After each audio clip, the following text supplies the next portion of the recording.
آپ خالد بن ولید رضی اللہ تعالیٰ عنہ اسلام کے پہلے آرمی کے عظیم سپہ سالار رہ چکے ہیں۔ اس زمانے کے دو سپر پاور بیزنطینی امپائر قیصر ہرکولس اور شہنشاہ فارس کسریٰ اردشیر کی عظیم فوج کو جنہوں نے دھول چٹائی اور دونوں مہان سامراجیوں کے پرکھڑے اڑا دیے۔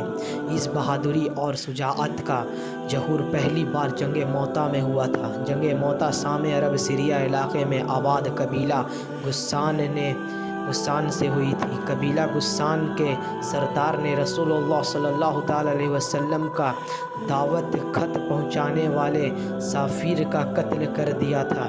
سفیر کا قتل انسانیت کے خلاف بہت بڑا جرم مانا جاتا ہے اور جنگ اعلان سمجھا جاتا ہے۔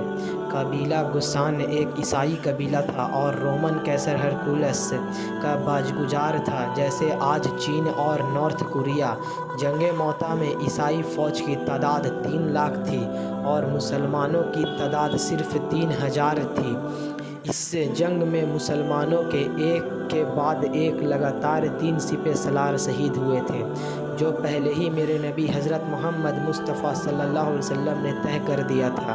ایک طرح سے حضور صلی اللہ تعالیٰ علیہ وسلم نے تینوں سپہ سالار کو شہادت کی پیشنگوئی کی تھی اور پیشگی کی تھی۔ بہرحال جب تینوں سپہ سالار شہید ہو گئے تو حضرت خالد بن ولید رضی اللہ تعالیٰ نے اپنے آگے بڑھ کر فوج کی کمان سنبھالی۔ اس جنگ میں اسلامی فوج کا زندہ بچ کر آ جانا ہی بہت بڑی فتح تھی۔ حالانکہ جنگ موتا میں فتح نہیں ہوئی تھی مگر شکست بھی نہیں ہوئی تھی۔ حضرت خالد بن ولید رضی اللہ تعالیٰ نے بڑی ہوشیاری سے میدان جنگ سے اسلامی فوج کو باہر نکالا تھا۔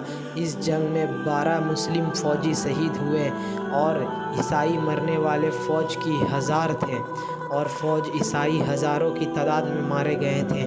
اسی بہادری اور شجاعت کی خراج تحسین پیش کرتے ہوئے رسول اللہ صلی اللہ تعالیٰ علیہ وسلم نے حضرت خالد بن ولید رضی اللہ تعالیٰ عنہ کو سیف اللہ کا خطاب عطا فرمایا تھا۔ آج کل جسے سرجیکل اسٹرائک کہا جاتا ہے، جسے ہم لوگ آج کے زمانے میں سرجیکل اسٹرائک سمجھتے ہیں، اس وقت حضرت خالد بن ولید ہی تھے۔ یہ ان کا خاص طریقہ جنگ کا تھا، جسے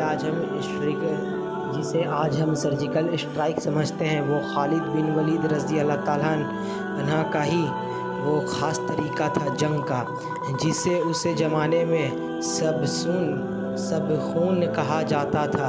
حضرت خالد بن ولید نے 100 گھڑ سوار کی ایک ٹکڑی بنائی تھی، جس کا کام ہی یہی ہوتا تھا کہ حملہ کرو اور پیچھے ہٹ جاؤ، پھر حملہ کرو اور پھر پیچھے ہٹ جاؤ، پھر حملہ کرو اور پھر پیچھے ہٹ جاؤ۔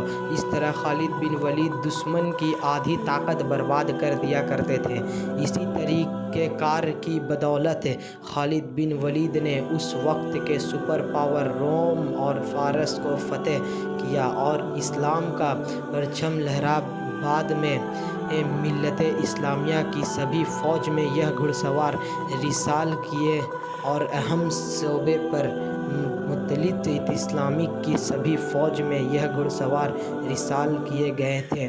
جتنے بھی اسلامک فوج تھے یہ گھڑ سوار اس میں رسال کیے گئے تھے، مطلب تعینات کیے گئے تھے۔ ان کا یہ کام ہوتا تھا کہ جب کمانڈر کا حکم ہو اور وہ جائیں اور بار بار پلٹ کر کے ان پر وار کریں پیچھے ہٹے، وار کریں اور پیچھے ہٹے۔ اس سے کیا ہوتا کہ آنے والے جو دشمن ہیں ان کی فوج میں تھوڑی کر کے دہشت پھیل جاتی اور اس طریقے سے اسلام اور آگے چلتے اسلام بہت بڑی سلطنت میں بدل گیا۔